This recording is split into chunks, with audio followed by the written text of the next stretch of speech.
These past few weeks, we've been looking at some of the symbols that we use in the Christian church, and some of them have been pretty obscure so far, thinking of fish and pelicans in Greek letters. And you might have noticed that we haven't talked yet about probably the most obvious one. That is the one that's on necklaces, it's on tattoos, people hang it up on their wall. You see them on church steeples, sometimes on the top of mountains. And as you've probably guessed, of course, that's the cross. It's so common that it's easy to even forget that that's one of our symbols, that we just see it everywhere. And it's easy to take it for granted on account of that. But for as much as we love to use the cross in our artwork and jewelry and whatever else, it hasn't always been a popular symbol for Christians. In our reading from Corinthians for today, Paul talks about how the rest of the Roman world just doesn't really get the cross. He says that the cross is foolishness and that it doesn't make sense to people who want wisdom or who want to see signs. But even beyond that outside world around Paul, we know that the cross was an uncomfortable symbol for early Christians.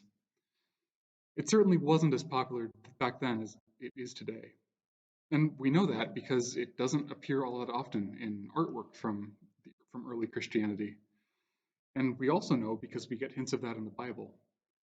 At another point, Paul writes about how he's not ashamed of the gospel. And, well, that suggests that there were some Christians who were maybe a bit embarrassed by this whole thing. And it's not hard to see why they would be uncomfortable. Crucifixion was not a good way to die. It was drawn out and painful. But on top of that, there was a whole social dimension that came with it. A certain type of person got executed on the cross. In Rome back then, it was illegal to execute a person of the upper class or even the middle class on a cross. People of those classes didn't get executed very often at all, but when they did, it was usually by a quicker method. No, but the cross is how Rome executed slaves and foreigners and the poor. So, on top of all that social baggage, crucifixion was even still something that was happening on a regular basis in the early days of Christianity. For about 300 years after Jesus died, it was still legal.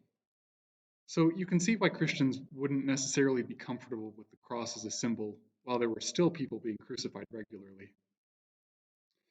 To sum all this up so far, I've brought in this illustration here, which hopefully you can see all right.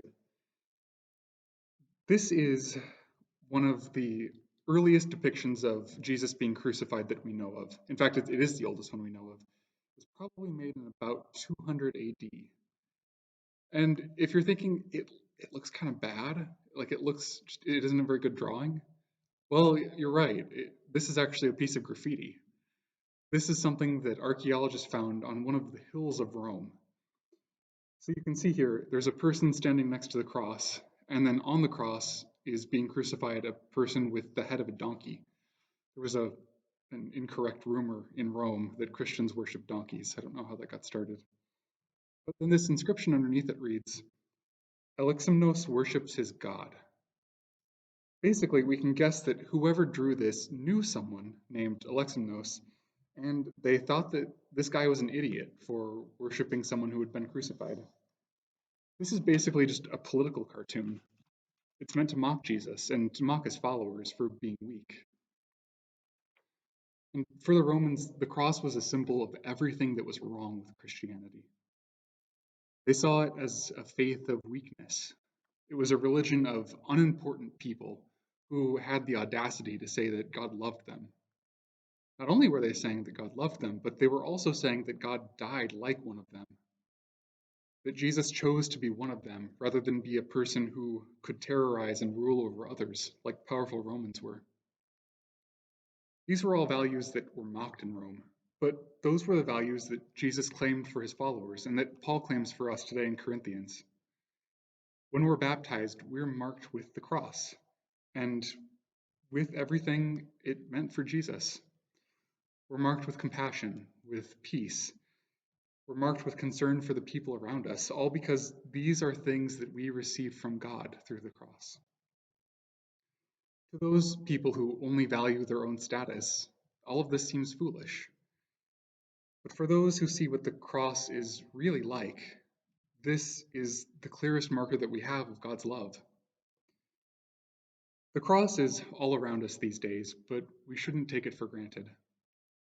Back in Rome, people thought of the cross as a weapon to use against others, and people still wrongly use the cross to hurt people around them. So when you see a cross, when you see it on a steeple on your daily drive, when you see it on a piece of art on your wall, when you see it on some jewelry you've got, remember what it means. God's work won't always make sense. Sometimes it might seem foolish, but you'll know that it is God's work because you see what comes from it. It'll look toward the neighbor with love. It'll build people up, and it'll save us all in the process. Amen.